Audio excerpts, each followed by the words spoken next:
Hi everyone and welcome to episode 2 of the Milan Career Mode series.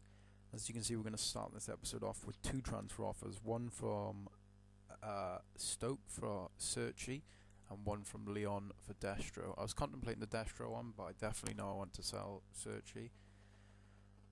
But I wanted to charge premium for both, so that's why I put basically double the price they originally offered for both of them.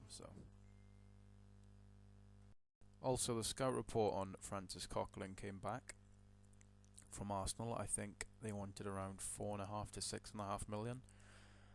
CDM was a crucial role I wanted to fill in this AC Milan team, so I wanted this deal to go through. But in career mode, I always try and go for the cheapest possible figure I can get them for. So I tried a straight swap for Montari for Coquelin. Didn't expect it to go through at all, but I thought it was worth a try, and then maybe offer a higher bid next time when they come back to me. So within a few days, Lyon get back to me and they've only upped the bid by 1 million, so they offer 10 million for Destro, and that's definitely out of the question because I'm sure he has really high potential in this game and he can score me a lot of goals this season, maybe as a sub or a starting striker. Also, as expected, the Coquelin deal doesn't go through. They say it's unacceptable, they're not even interested in Montari. As you can see, approaching is our second pre-season friendly against St Etienne. As you can see also, this video is really long, it's about 13 minutes, but I do recommend you stay and watch the whole thing because there's some massive signings at the end, bigger than Diabala in the first episode. So I decided I'd put one more bid in for Coquelin because I was in desperate need of a CDM. All of the midfielders I have at Milan are pretty old in their 30s, so they won't last long at the club anyway. Except for De Jong, which is I'm pretty confident I'll keep because he is a solid player on this game. So I was contemplating which other player I could give to them, along with 4 million that they might accept. I noticed Essien was still at the club. I don't think he is in real life anymore. It's just the squads might have not updated fully. So I put Essien and 4 million and see what happens. But before that happened, our second pre-season friendly came up against St Etienne. As you can see the lineup there: Lopez in goals, Abate, Paletta, Bachetti, De Siglio, De Jong, Suso, El Shaarawy, Honda, Menez and Diabala. They take the lead early on, 3 minutes in, but we hit straight back 3 minutes later with Suso, who's another player who looks pretty good in this game. 4-star skills, 4-star weak foot I believe, signed from Liverpool in real life. Pretty young as well, so has pretty decent potential. As you can see there, big blow. Diabala injured already in his second game. Hopefully that's not for long, because that's my luck in career mode. I have my best player that I've signed out for months.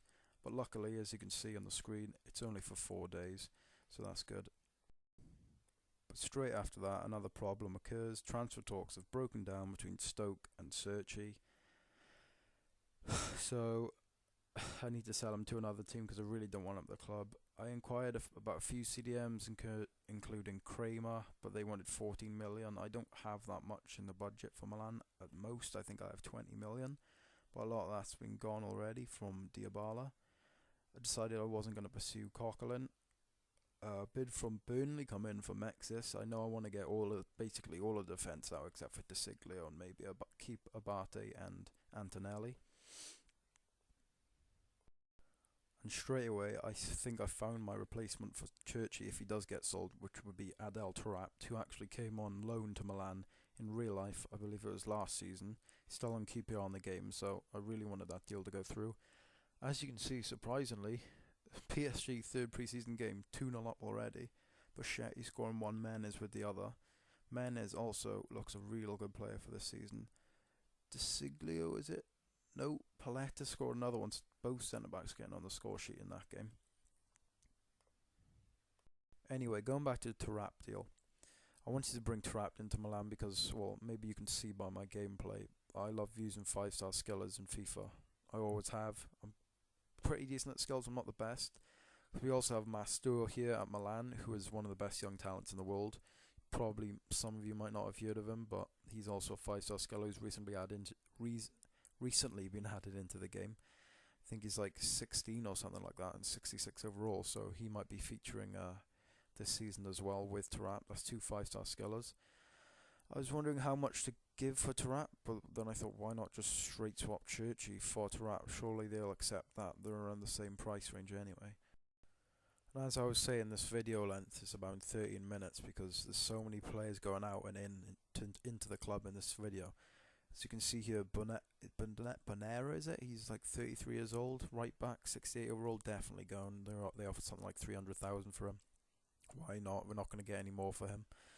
Paletta here, an offer from Torino. I think I could get more for him than 4.9 million. I think he recently joined the club as well, so I wouldn't mind keeping him as a backup. So I did go for a bit more than 4.9 million. Also, the Mexis deal went through with Burnley, so that's Mexis gone already. And I'm not going to spoil the video for you too much, but I do sign 2 new centre-backs at the end of this video, so make sure you stay till the end. And there's 2 quite high-profile centre-backs as well. That's why I'm trying to just refurbish the whole defence. That's why I'm just trying to get them all out. CDM's still quite unsuccessful. And that Khedira, they wanted a bit too much for him. He's obviously gone to Juventus in real life as well. But the Tarap deal looks likely. He wanted 70,000, 3 years, and obviously he's going to be a crucial first team player as well. The Paletta deal looking unlikely. They weren't budging up at all that much, so I understand this video might be quite boring because there's no gameplay, but next episode will probably be the most exciting one. I believe our first fixture is against Lazio, and in the next episode will be the deadline day. Whether I have any money left after this episode anyway to spend, but the scouts keep coming back. They don't give me many options, to be honest. They don't really do a good job. Abiati here, deal comes in for him, 1.2 million. I'm happy to see him go. All of the keepers here at Milan are around 30 plus years old. So I have no intentions of keeping them at the club anyway. Here are some of the players they scouted. Maya was the only appealing one to me, but I think I've tried signing him Karima before and they want premium for him, around something stupid like 30 million for him. Genoa put an offer in for Churchy, but again it's too low, 8 million. I'd rather just straight swap him for Tarap, so I'm just waiting for QPR to come back on that, to be honest. I have no intentions of selling for 8 million when I can get a lot more. So, sim a few days. They aren't willing to, well, they're willing to budge 2 million more, but I'm still waiting the straight swap. I'd rather do that. The Abiati deal looks likely it's going to go through as well, which I'm quite pleased with. And there we go. Adel Tarap, the second signing of the series. Very happy with that. Tarap and Diabala, welcome to the club. Abiati also gone. I'm not the Paletta deal. I couldn't sell him for that cheap. I'd rather keep him as a backup centre back because I know how many injuries go on in career mode, so I think he'll be quite a valuable player to keep at the club anyway, and maybe raise his value anyway and then sell him on after the season. I wasn't able to manage some of the negotiations that went on, as you can see here, but I inquired for Raphael Varane and Virgil van Dijk, or Dijk as you say it, from Celtic. They wanted, I think I offered 7.5 million for Van Dijk and 16.5 million, and plus Paletta for Varane, and they both accepted, which I was incredibly surprised by. And that's the third signing of the episode, the huge signing that I told you to wait till the end to. Raphael Varane coming to AC Milan for 16.5 million and Paletta. But I needed to free up some cash to sign Van Dijk as well. Those two centre-back pairing could be solid next season, and this season even, and help us win the league, or at least qualify for the Champions Cup. So as you can see here, me chucking Varane straight into the team. He's obviously going to be a first-team player. I'm surprised they sold him to us because he was talking to United on the game as well, as in real life as well.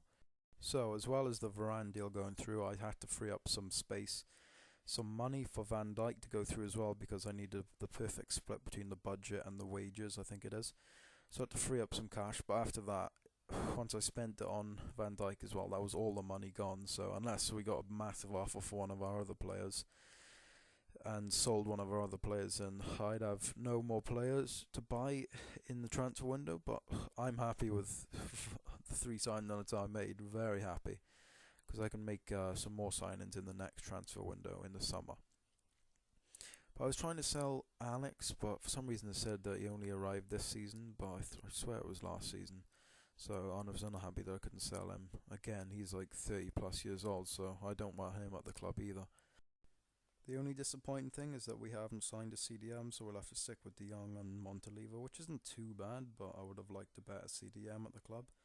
Luckily, a deal comes through for Zaccardo, I believe that is, but again, that's only for around 1 million. Yeah, as you can see here, 1.1 million. He's 32 years old, centre back again. Like, this is what I mean. So many old centre backs at the club that I'm not going to use. I might as well just sell them all, which frees up some space as well in the club, which I can just spend in the summer transfer window. So yeah, it goes through for Torino, 1.2 million in the end, which is it's quite a good deal. So as I was saying, the first fixture is against Lazio, and well, not unfortunately, but the transfer window falls on the same day as the first fixture against Lazio, so we'll have to play that in the next episode and go through the transfer window, so look forward to that in episode 3. But that Zaccardo deal that went through frees up just enough money for us to go through and actually sign Virgil van Dijk, because, well, they did accept. I just need to go to transfer negotiations and send the offer through again. But again, what an amazing signing that is from Celtic. I'm pretty sure he has massive potential on this game as well. So him and Varane picking up a lot of clean sheets and helping us secure wins at the back for us this season. As you see, the good thing about it, he didn't want too much wage. I think he wanted around 45,000, which isn't too much for a player of his standard on this game. So this is where we submit the new offer. He's 23 years old, which isn't bad. I think he's around a 78 overall. He wanted 45,000, 4 years, and obviously crucial first team player. I think the back four this season is going to be him, Varane, De Siglio, and either Antonelli or Abate, which is a pretty solid back line if you ask me. I'm pretty happy with that. Also, I went for the Coquelin deal again, just in case he was going to accept. I went for 8 million and SEN as well, but I'd rather Van Dijk at the club anyway. So I'm just waiting for Celtic to come back to me on the deal, and they do, so that makes Van Dijk the fourth signing of the series in just the second episode, which I'm really happy about, and I think he will add a lot of quality to the team, along with Dybala, Taarabt and Varane.